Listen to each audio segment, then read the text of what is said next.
Hello बच्चों, let's see this question. Assertion दिया हुआ है हमारे पास, the number of oxygen atoms present in 16 gram of oxygen and 16 gram of O3 is same. Reason कह रहा है both these species represent 1 gram atom of oxygen. और असर्शन रीजन के बेस पे हमारे पास चार अलग अलग ऑप्शंस गिवन है। तो चलिए इस क्वेश्चन को सॉल्व करते हैं बच्चों, और सबसे पहले ये देखते हैं कि ये क्वेश्चन हमसे किस की कॉन्सेप्ट के बेसिस पे पूछा गया है। देखो, की कॉन्सेप्ट की अगर हम बात करें इस क्वेश्चन के लिए, तो की कॉन्सेप्ट क्या है? Mole concept. Basics of mole concept अगर हमें पता है तो we can easily solve this question. अब देखिए, मोल को फाइंड आउट करने का फॉर्मूला क्या होता है? अगर मोल को फाइंड आउट करना है तो हम लिखते हैं, जो सबसे बेसिक फॉर्मूला होता है वो होता है given mass upon molar mass, right? Given mass upon molar mass. और अगर हम वन मोल की बात करें तो वन मोल में जो बेसिक क्या होता है कि हमें पता है उसमें Na पार्टिकल्स होते हैं। ठीक है, Na पार्टिकल्स होते हैं। और Na पार्टिकल्स का मतलब क्या है? Na पार्टिकल्स का मतलब है 6.022 इंटू 10⁻23 पार्टिकल्स उसमें मौजूद होते हैं। This is the basic idea which you required to solve this question. अब आ जाते हैं हम लोग अपने क्वेश्चन की तरफ। तो देखो, सबसे पहले कहा जा रहा है कि number of oxygen atoms present in 16 gram of oxygen. जब हम ऑक्सीजन कह रहे हैं तो यानी O2 मॉलिक्यूल की बात कर रहे हैं। और 16 gram of O3 is same. दोनों में नंबर ऑफ एटम्स सेम है कि नहीं है, देख लेते हैं। देखिए, जब हम बात कर रहे हैं 16 ग्राम ऑफ ऑक्सीजन की, तो अगर हम मोलर मास ऑफ O2 की बात करें तो वो होता है बच्चों 32 ग्राम पर मोल। ठीक है। और अगर हम मोलर मास ओजोन की बात करें यानी O3 मॉलिक्यूल की, तो क्योंकि उसमें 3 ऑक्सीजन एटम है तो ये हो जाएगा 48 ग्राम पर मोल। अब अगर मैं number of moles of O2 निकालूं तो 16 ग्राम गिवन है, 16 ग्राम अपॉन 32 ग्राम पर मोल, तो ये कितना हो जाएगा? ये हो जाएगा 0.5 मोल। ठीक है। और अगर मैं number of moles of O3 निकालूं तो O3 कितना हो जाएगा बच्चों? 16 अपॉन 48 मोल आ जाएगा। ये कितना हो जाएगा? 1/3 मोल्स। अब देखिए, यहाँ पे मोल्स तो हमने कैलकुलेट कर ली। अब मोल्स के बेसिस से हम ऑक्सीजन एटम्स को कैलकुलेट कर लेते हैं फटाफट।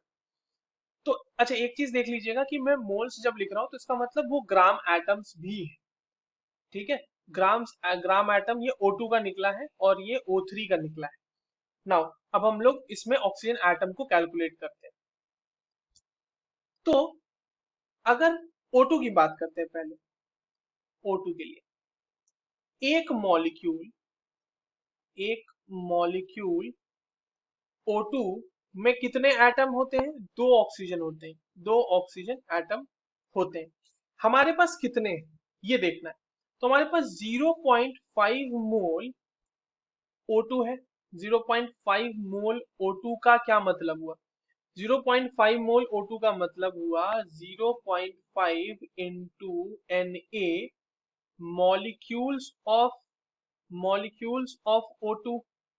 और 0.5 into Na molecules of O2 में एटम कितने होंगे? तो एक में दो हैं तो दो में कितने हो जाएंगे?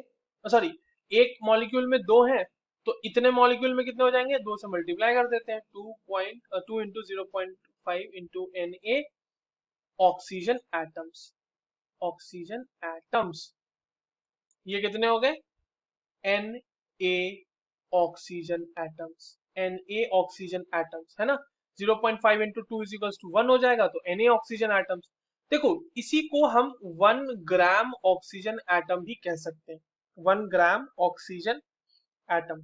1 ग्राम ऑक्सीजन, लेट्स यहाँ पे 1 ग्राम एटम ऑफ ऑक्सीजन बोलेंगे, sorry 1 gram atom of oxygen, क्योंकि Na मॉलिक्यूल्स को ही हम 1 ग्राम एटम से भी रिप्रेजेंट कर सकते हैं, मतलब Na एटम्स को।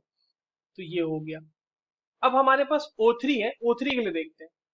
देखिए, O3 के अगर एक मॉलिक्यूल की बात की जाए तो 1 मॉलिक्यूल ऑफ O3 क्या हो जाएगा? इसमें कितने एटम हो जाएंगे? 3 ऑक्सीजन एटम हो जाएंगे।